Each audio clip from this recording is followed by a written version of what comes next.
timing of Jesus' birth. And as you and I just read a while ago, some of the very important facts that mentioned in the book of Luke and the book of Matthew.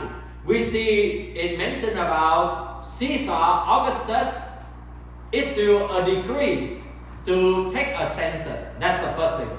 Then secondly, we also see that at that time, Quirinius was the governor of Syria. And then we also heard about that Mary and Joseph traveled all the way from the town of Nazareth in Galilee to Judea. And they went there into Bethlehem, and there also there's appear that there was the shepherd. At the time that Jesus was born, there were shepherds living out in the fields nearby and keeping watch over the flocks at night. So what else? What are the other things that you and I can see from here and explain to us that the time of Christmas is on the winter and is on December? Now, first of all, we are going to look a little bit closer into the timing of Jesus' birth. Now, as we just read a while ago, that Caesar Augustus ordered a census to be carried out in the Roman world. So, if we look from the history, when we look from the time of Caesar Augustus, from the time of Quirinius, and then from the time of the shepherd, we are going to see a very close picture of the time when the Lord Jesus was born. Augustus, according to his history, conducted the census of the Roman people for 3 times. The first time will be from 28 BC. The second time will be on 8 BC. And the third time is on 14 AD. So now we can close up a little bit that we for sure it would be around 28 BC. It is too far.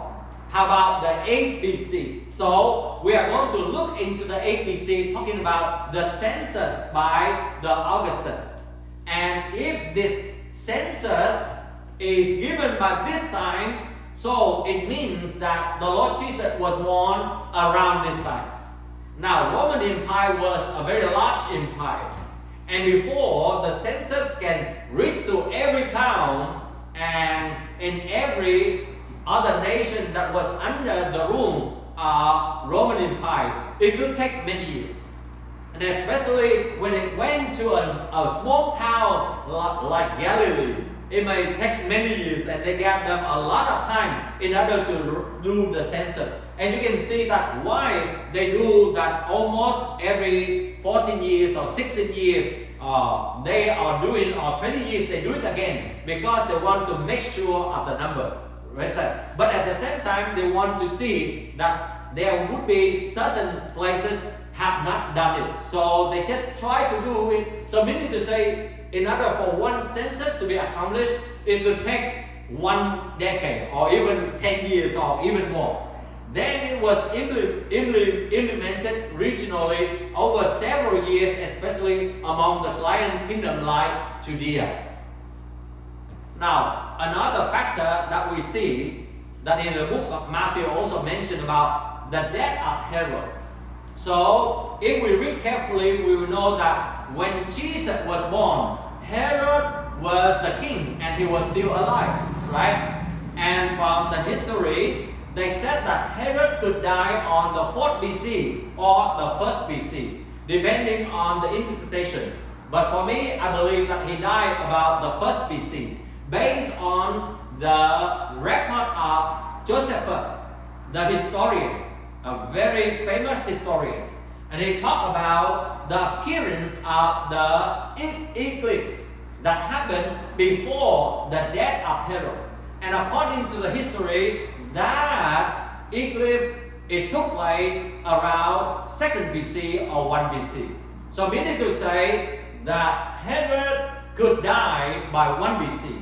Now, if Herod died by the 4th BC, so meaning to say Jesus should be born about the 5th or the 4th BC, right? Before his death. If Herod was dead by 1 BC, then Jesus could be born around the 3rd or the second BC or even the first BC. So now we can narrow down a little bit. For sure, Jesus was born around the 5th to the 1st BC, depending on the facts that when we decide when Herod died. So for sure, for me, I explained to you because there are many astronomical events that happen, and especially the eclipse that happened in the 2nd and even the 1st BC. So, and that will fit most of the biblical writing like Luke and Matthew. Now, I share with you on Sunday and on New Year about many astronomical events, or we call the celestial body in the heavenly, the things that happen, and all of these things point to the time and signify and tell and predict and reveal that there is a king to be born in the Jewish community. That's very clear. Now, in the 7th BC, we see that in the 7th BC, there was 3 times of the Jupiter and the Saturn conjunction. And this is a very rare. It's happened 3 times. And the Babylonian, the Parthian, and the Persian Empire, the astronomers or the royal astronomer of this empire own record about this event. And they all come to the conclusion. Why they come to this conclusion? Because they can predict, and they can also, maybe they heard about the biblical prophecy about the Messiah to be born in their kingdom due to the existence of the large population of the Jewish people who were taken into captivity into Babylon and Persia by the 5th and the 6th BC. So they said, all of them will say like this. For 3 times, all of these astronomers will also predict the birth of a new Jewish king. Or sometimes they said the rise of the ruler. And many times they said the king from the west, meaning to say about the Jewish according to their geography. So all of these times they wrote and they said the same thing. The birth of a new Jewish king. Now, as I shared to you, that this happened earlier than the time before the Magi traveled, so that they could understand what does it mean, and they could make the preparation.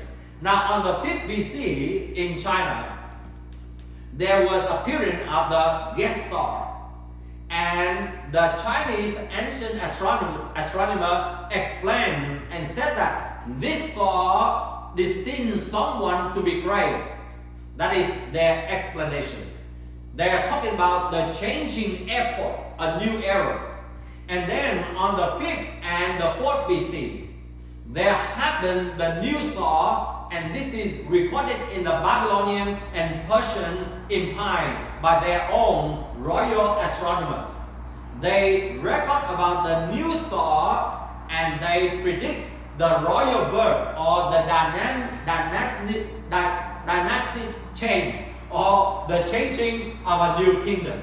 So from the 7th BC to the 5th BC to the 4th BC, now for sure the ancient astronomers can say for sure that these signs are not just by chance.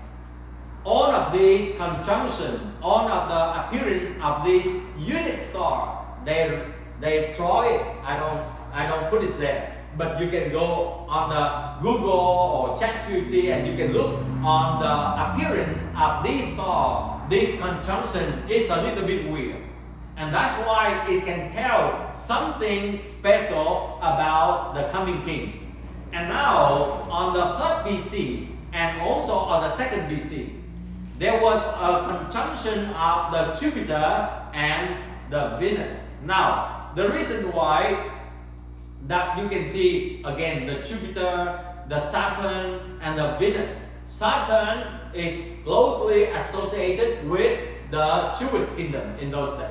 Okay, and when we talk about the Jupiter, according to them, it talks about the royal and it talks about the divinity. When they talk about the Venus, it talks about the morning star. Now, you and I can easily understand who is that morning star referred to.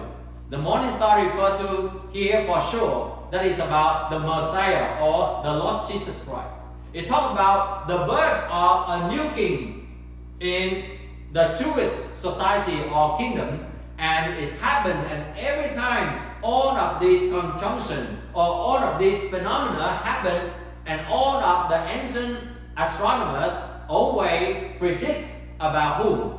About the birth of the Lord Jesus Christ as we knew today. Now on the 2nd BC, the comet was out of Altair. Now Altair in the Chinese astronomy in those days, they explain it is the new epoch, but it's also the perfect sacrifice. Who is the perfect sacrifice? No one else except the Lord Jesus Christ. He came as a sacrifice, as an atonement to redeem all of us. So, and then on the 1st BC, this happened very clear. We call the ball star at Aquila. And all of them will say for sure, this, the new king, already been born. So you see that there are signs of prediction about the coming of the king. But there are also the signs that said that the king was already born or was about to be born. And this is the reason why the Magi, they could travel from thousands of miles in order to go and look for the Lord Jesus. So from all of these incidents that you can see, and together with the solar eclipse on the 2nd and the 1st BC, and that's why I believe that Jesus was born about the 1st BC. And that is also go in line with the dividing of the history of humankind, what we call BC and AD. Okay. Both Matthew and Luke recorded that King Herod was still alive, and they say that Jesus was born in Bethlehem in Judea. So the time right now we can say around that one. So many people said about from 5th to 1 BC. But from my evidence here, that I can say that Jesus was born around the 2nd or the 1st BC. Now, the second question is, you and I begin to ask, what month that Jesus was born? We just mentioned about the year, right? I just give you explanation about the year. And how about the month? Is it in December or some other certain time of the years? Or is this a pagan practice that copied by the Christian in the early church? Now, all of us will begin to see, like I explained to you about the eclipse that happened, and the eclipse happened before the death of Herod. And the eclipse happened on the 2nd BC and the 1st BC. So probably Herod also died around the 1st BC.